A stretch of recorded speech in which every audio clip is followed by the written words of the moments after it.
You've been out of the game. You haven't scored a point. You're celebrating now 20 years away from basketball, about 20 years or so away from the NBA. But part of the reason you continue to have such a large voice in the game is because you're an old school guy that will not cater to the new school mentality. So that said, I put you in a room with James Harden, with the Rockets, a team you know pretty well.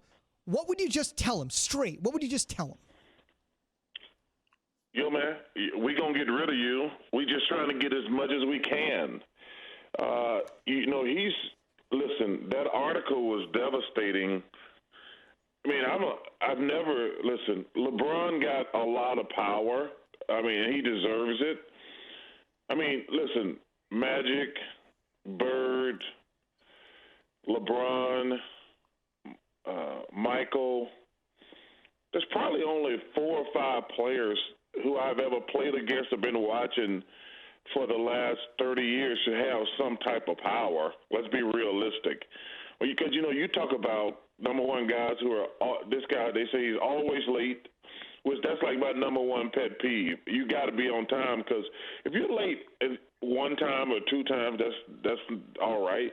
But if you're late all the time, you just said, I don't care about the players, I don't care about the coach, I'm just going to do it my way.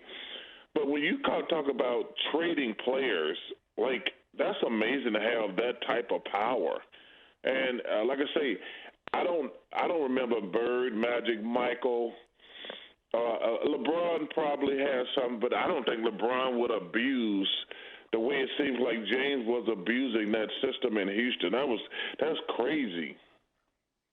Yeah, Chuck, it's pretty wild. And and as I said, and I know because I've been knowing you for a long time.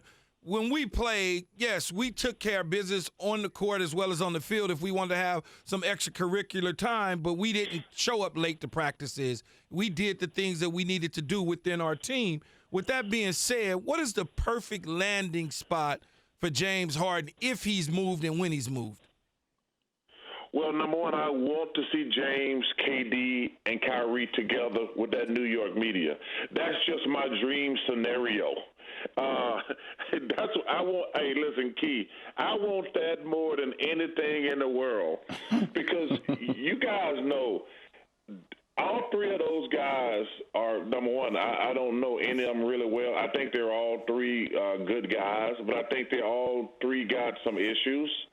And I cannot wait to see those 3 guys play together because I think it would be fascinating because all 3 of them need the ball and want the ball, and I just don't think it will work. But I want to see it because I want to see it implode.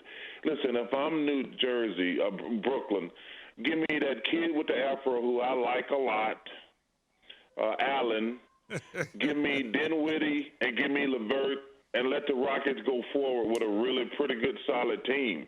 I take that trade tomorrow if I'm Brooklyn. Or the Rockets, if I'm the Rockets. Because, like I say, you give me Allen, Dinwiddie, and LeVert. I'm like, and you got John Wall now. We're just as good as we were going to be, but we're not going to have that drama, and we'd have a pretty solid team. Because James clearly does not want to be there. See, my thing with the James thing is I don't know if he can play in another system.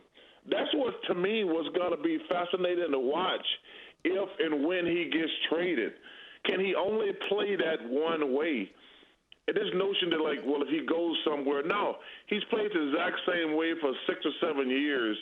He's not going to get to Brooklyn and say, well, I'm going to stand around and watch James and Kyrie and Kevin. I want the ball. So I think that's what's going to be fascinating wherever James go. Because I think he can only play one way. And number one, it ain't fun to watch. And he's the best offensive player I've ever seen.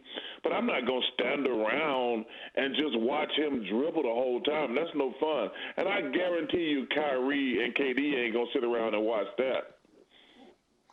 Big brother Chuck, take me to the Brooklyn scenario. First off, I haven't heard you talk about how Kyrie had his boycott of the media a few days ago, and how ultimately you think this scenario, understanding personality traits, will work out between Kyrie and KD in a major market like New York City with the way the media is always looking to hang on to some type of action. Kyrie he's interesting. I don't know what's going on with that scenario. It's like I'm not sure what he's doing. I don't like it.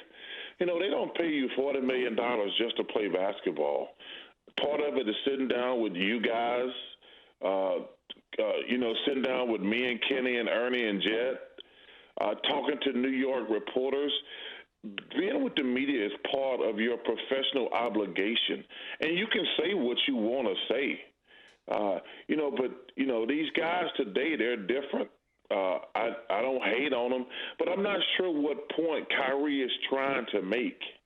And when he talks, I'm like, what the hell is he trying? What is he saying, and what is he trying to say? Listen, guys, I think a lot of these guys, he starts talking about what an artist he is. He's a basketball player. That's what he is. We're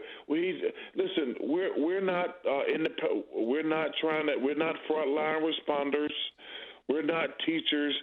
Man, you dribble a basketball. Stop acting like you're the smartest person in the world. Now, can you talk about social issues and things like that? Of course. But some of that other stuff, I'm like, man, you do realize you're just a basketball player, right?